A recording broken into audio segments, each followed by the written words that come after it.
అన్నదాత సుఖీభవ. నేను ఒకటే ఆలోచిస్తున్నా, ప్రతి ఎకరాకు నీళ్లు ఇవ్వాలని, రైతుకు గిట్టుబాటు ధర వచ్చే పంటలే వేయించాలని.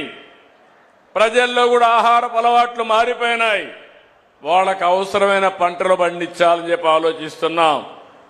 దీనికోసం అగ్రి టెక్ తీసుకొచ్చాం, రైతుకు టెక్నాలజీ అలవాటు చేసే పరిస్థితికి వచ్చాం.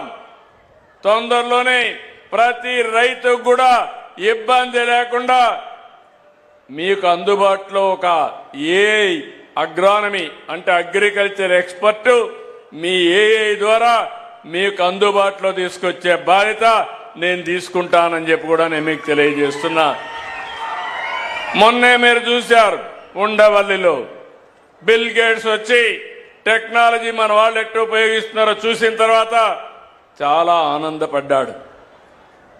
అంటే ఇప్పుడు రైతాంగం కూడా టెక్నాలజీ అందిపుచ్చుకుంటున్నారు.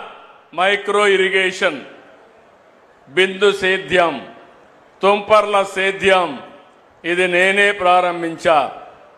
దీనికోసం కేంద్రంలో కూడా రిపోర్ట్ కూడా ఇచ్చా. ఈరోజు మన రాష్ట్రం దేశంలో నెంబర్ 1 రాష్ట్రంగా ఉన్నాం. దీనికి గర్వపడుతున్నాను. మామూలుగా వారసత్వంగా వచ్చే పంటలే పండిస్తే అందులో ఆదాయం లేకుండా చాలా ఇబ్బందులు వస్తున్నాయి. అందుకే ఈరోజు మీరు చూస్తే రాయలసీమ మొత్తం ఒక హార్టికల్చర్ హబ్ గా తయారు చేస్తున్నాం.